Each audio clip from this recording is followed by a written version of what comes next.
kickoff show, followed by the big noon game of the week. Arkansas State takes on Kansas State, only on Fox and the Fox Sports app. All right, let's talk Game 4 now between the Rockets and the Lakers last night. It was just a little too much for these small ball Houston Rockets. They fell behind big early, couldn't overcome a 2 of 11 shooting night from James Harden. 2 of 11. Anthony Davis was great for the Lakers. LeBron was great for the Lakers. He was 1 assist shy of a triple-double. And the Lakers get the win, but the story in this one, James Harden. Here he is after last night's loss. James, in a game with so much at stake, why did you guys seem so flat through 3 quarters? Good question.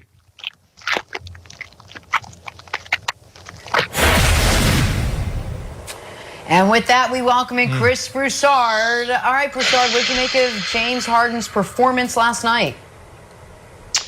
It was sad.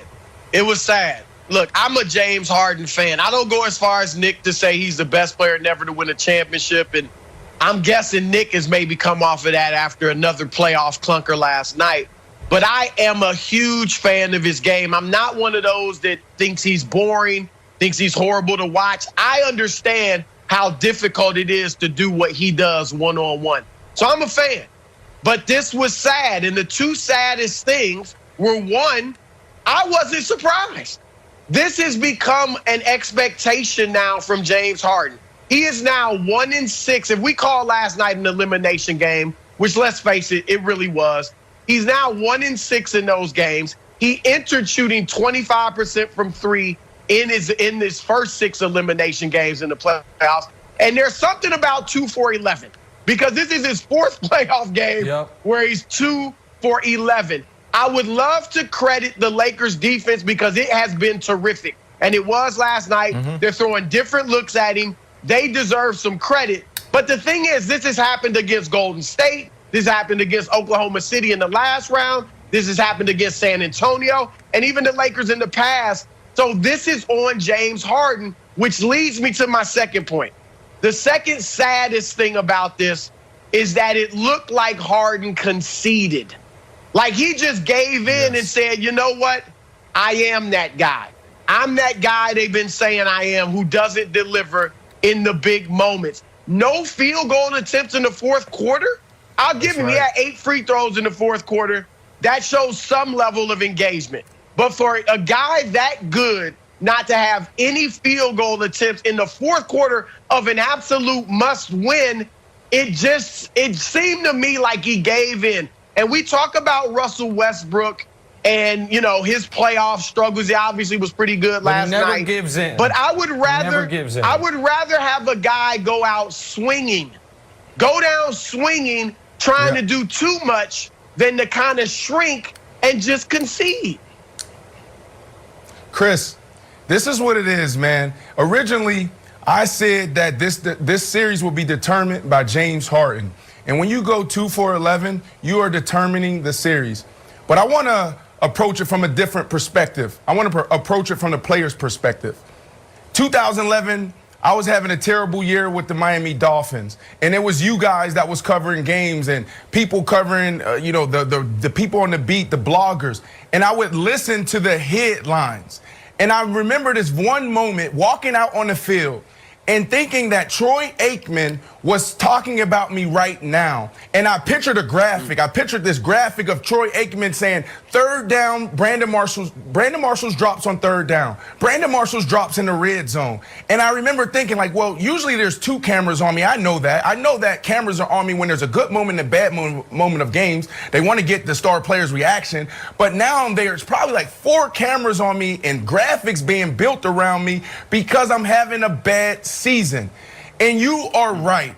There's something seriously going on with James Harden because when you look at him being detached, when you look at how he's responding in his press conferences, there's something disturbing is happening. James Harden needs to double down on who he is. Now, is it too late now? Yes.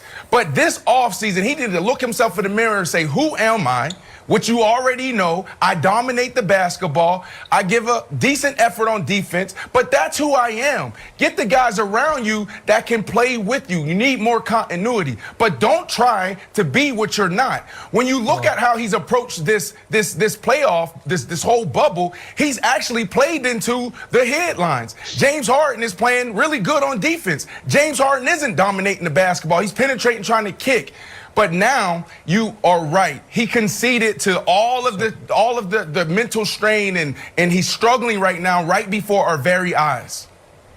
So, Bruce, I think it's a great point, Brandon, and I think it's great insight. You know, we always hear athletes say, I don't read anything, and a lot of guys read everything or see everything or hear everything, and I do wonder if some of that's playing out with James. But I got 2 points here, Broussard, to bounce off you. One is this. The last 3 league MVPs seem to have the same problem. Harden, Giannis, which is on a night-in, night-out regular season basis, their style is almost unguardable. They're so statistically dominant. I know you feel like the right guy has won the MVP all of the last 3 years. Giannis hasn't been officially been named, but he will. But then those games are not translating to 2 weeks in a postseason against a set opponent who can study you and break down your flaws. The other maybe bigger issue, because you said it looked like Harden gave up or wasn't engaged. This game, if you didn't know that it was 2-1, which, by the way, after 3 games, unless it's 3-0, it has to be 2-1 one way or the other. It's as close as it can be. You would have thought this was 3-0. The way the Lakers are playing Taylor Horton Tucker, LeBron is laughing on the bench, playing light minutes. Harden is somewhat disengaged. I've never seen a series that didn't have a massive series-changing injury, Broussard, where it's 2-1 in Game 4, and it seems like both teams are totally resigned. Okay, this series is over. I couldn't believe it. Like, it's one thing to kind of okay, we're down 3-0, it's over. Even down 3-1, all right, it's probably over. It's 2-1.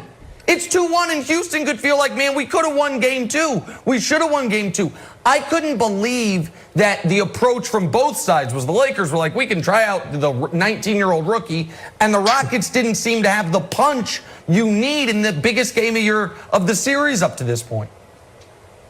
No, those are good points, Nick. And the difference I would say between Giannis and Harden, and maybe this isn't the case, but Giannis has limitations in his game that you can exploit in the playoffs, obviously. Harden, I think, is limiting himself. Again, defenses can, do a better job against him in the playoffs, but I think he's limiting himself, whereas I think Giannis is just being limited by the fact that he doesn't have certain moves and shots in his game. Broussard, I told you that the Rockets needed to shoot 63s, and we actually went the other way. There's going to be the death of small ball and the death of the Rockets.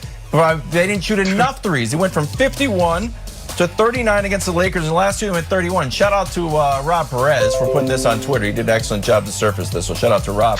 But this is how they're going to go out, by not shooting enough threes. And Broussard, I know you're not going to give Frank Vogel and LeBron any credit. I think they deserve way more credit than anyone is giving them for really locking Harden down. And maybe I'll meet you halfway. If you get Harden frustrated, you can break his spirit, especially on a neutral court where there's no crowd to get him fired up. But I think Vogel and LeBron deserve more credit for sort of breaking the spirits of the Rockets, Jenna. Wild's always trying to give LeBron credit. This isn't about LeBron. We may be saying bye-bye to small ball. Lakers will try to close out this series. Words, we're all talking. Coming up, Brady, Football Sunday on Fox, talking Bucs Saints next. But first, guys, check out Tom Brady and Rob Gronkowski test